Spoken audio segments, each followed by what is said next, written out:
Hey guys, what's going on? So in today's video, we're going to talk about Zapier automations for your marketing agency. These are very unique. Some of these automations, some of them are very basic and essential, but it's very important that you review the video, see all the automations, and start implementing them as soon as today. Okay, so enjoy the video. Cheers. All right. So as a first automation, like this is just a basic one. This is like whenever we miss a call. So whenever there's a missed call within our company, we're getting notified in Slack very simply. So we have like a customer support phone number in close. Okay. If it's Okay. a missed call, right, that comes in from close for this specific phone number, we send a message in Slack that talks about that specific missed call. Okay. So that one's pretty simple, right? Now you can have that for every sales rep. You can have that for it can literally say like, okay, missed call in that channel. It can say missed call, and then it can tag your sales rep and say call back if it's for the sales rep, or it could tag your account manager and say call back if it's for the account manager. So very powerful. That's definitely something that you need. You can. I'm just giving you an idea, so you can know like, okay, when does it make sense to automate phone numbers and things like that. Let's see what else we have here. So here's another automation that makes sense to have from an agency standpoint. So you have a new status marked in the CRM, and the status is that the customer is expired.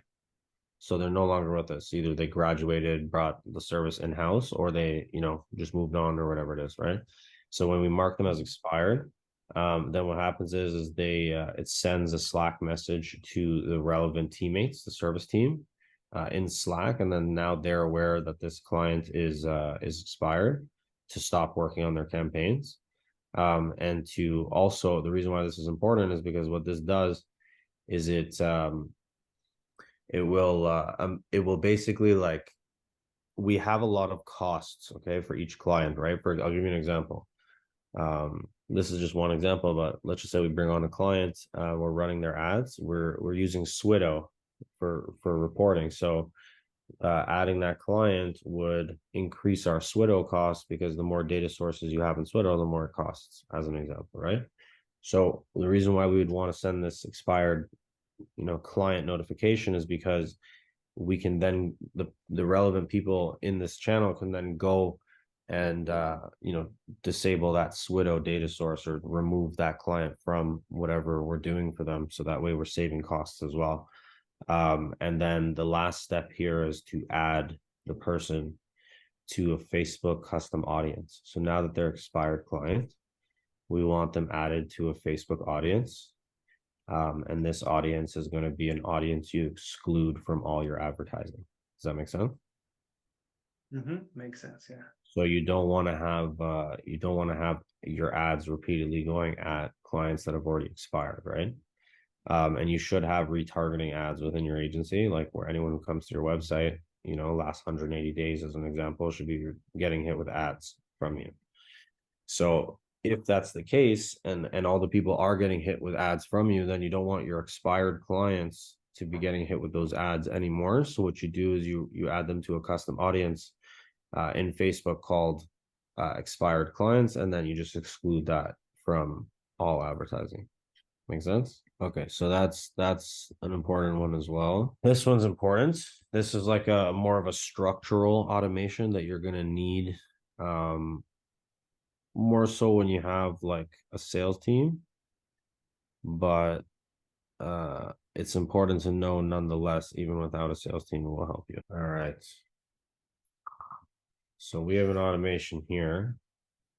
And in order to explain this automation, I have to open up, and you're gonna need Active Campaign for this. There's gonna be other tools that can do this, but they need a pixel, which is the reason why we're able to do this. So let's just say you're in Active Campaign, you go over to automations, and in order to explain this automation to you guys, you'll have to see how it starts. Okay. So it starts with Active Campaign. Inside Active Campaign, there's something called a website. If you go to websites in the Active Campaign, there's something called site tracking, and you can actually add a pixel. You see this tracking code? You can add that to your website from Active Campaign, which Active Campaign is actually an email marketing tool, email and SMS, right?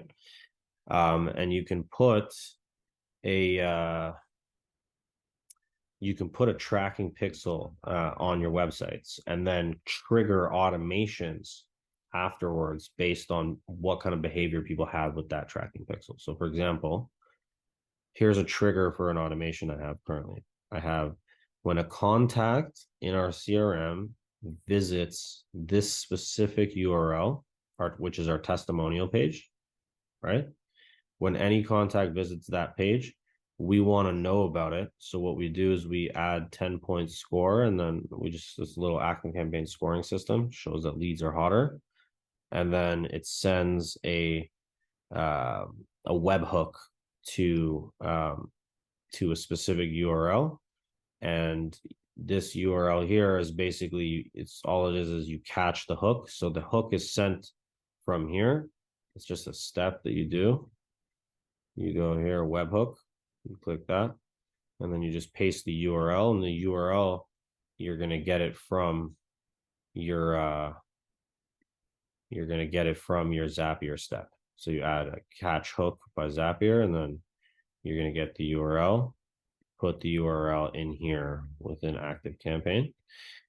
So every time someone visits that page, tracked in the pixel now on the website, anytime someone visits that, it's going to send a hook to Zapier with their information, and then Zapier is going to get their information and send a channel message, which is going to be in Slack.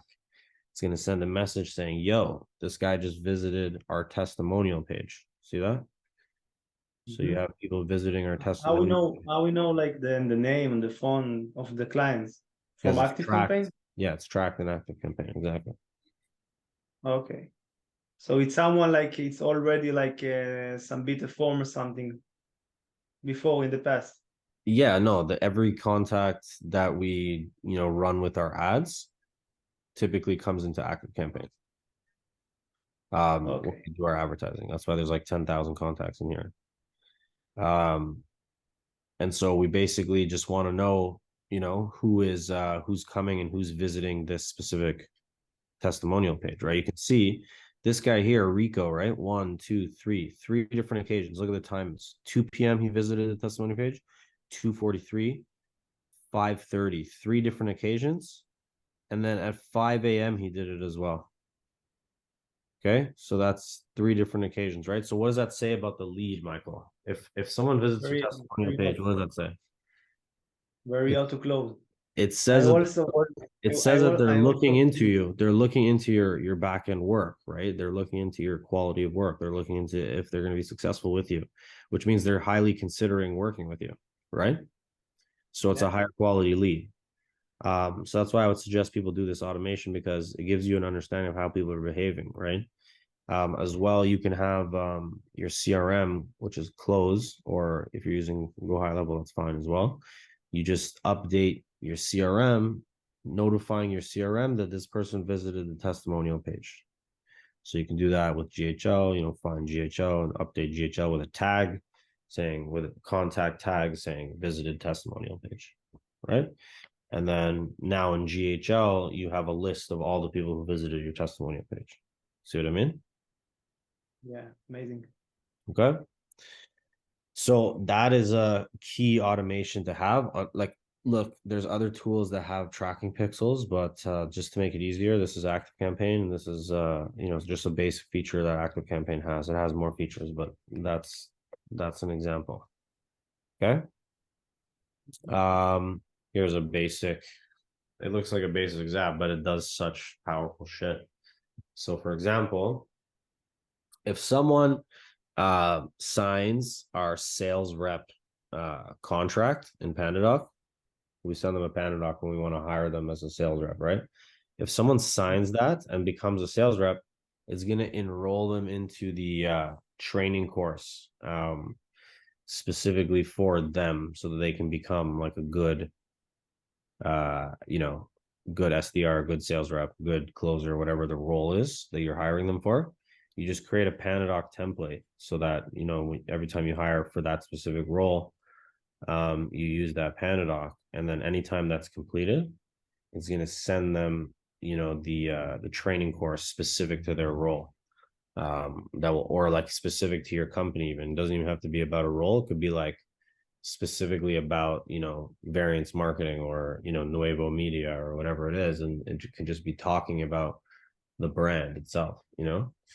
But anyways, and you can automate that with a specific template and say, only when this template is signed, that's when I want to enroll in this specific course. And you can have a course in Teachable or Go High Level as well as courses as well. We're going to be switching to that soon for our systems, but yeah, basically that's an important Zap, and you can think about how to leverage that, right? Like imagine you made a data miner Pandadoc contract for data miners, right? And you had like a little course. It was just like a quick like 5-minute video on how to use the Pokeball, 5-minute video on like what directories to use, and then like a list of all the directories, and then 5-minute video on like other stuff, cleaning up the list or whatever, right?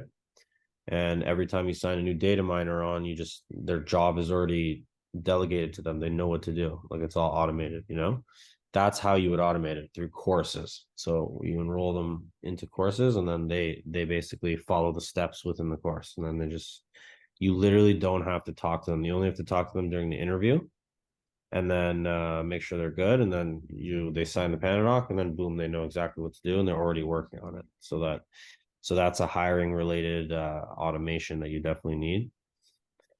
Okay, so now look, obviously there's certain important automations, very basic standard automations that need to be in your agency. First one is when a lead is booked, right? So if a lead is booked, what is happening? Okay, if a lead is generated through, let's just say, TikTok or Instagram or Google, or however you're getting your leads, what is the next step, basically, right? So here, for example, this is like when a new TikTok lead comes in, we're gonna add the lead to Active Campaign in here, and we're gonna basically send them through an automation that is a email marketing automation. Okay. So for example, automations. So they'll go like right now there's 4,000 people in this automation right now.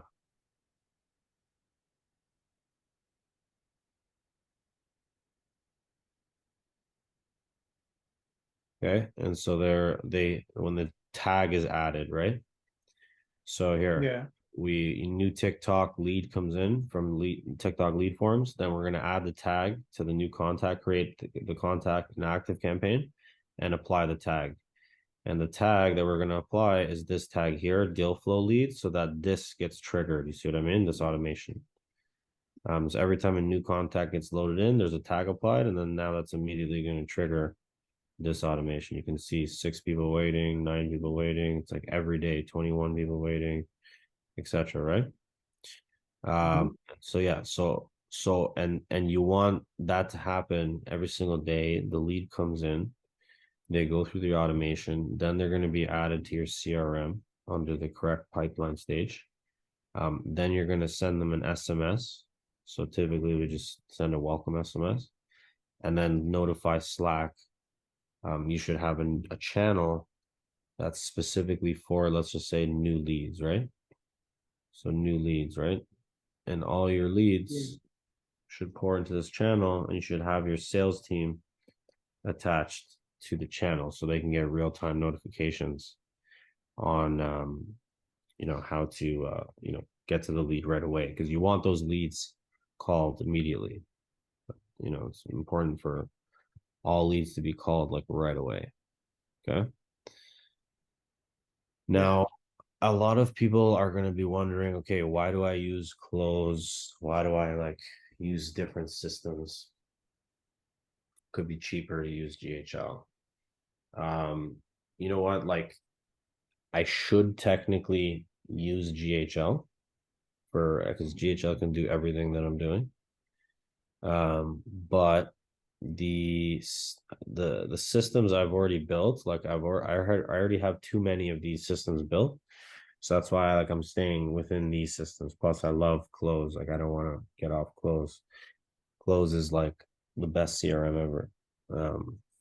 So and I'm very loyal to Close. So it's gonna be hard for me to get off Close. And so we use Zapier and Close and we use Active Campaign and Slack. Pretty much, and Calendly as well. But you can do all of those things within GHL. So it's an interesting question, and I can get it reduce my software costs by a lot. But it's okay. There's certain softwares that I like to use based on like how their quality is, and when you get to a bigger agency, you don't really care as much about the software costs. But yeah, in the beginning, in growing your agency 100%, the route you should take is like focus on GHL only in terms of software cost. Like you should build out majority of your systems that you build out should be done in GHL instead of all these systems. But it's all the steps that I'm doing, they're all available in GHL. So yeah. Yeah. I have already this same like automation in GHL for now, like the calendars, the mails, the SMS, and everything. Yeah. Yeah, as long as you have like good email templates and like the way your emails come in are proper, then should be fine. But sometimes Amazing. GHL like the emails come in a little weird, so but yeah, if you can manage that for now, then that's good. And then when you want to like have separate systems later, you can if you want. But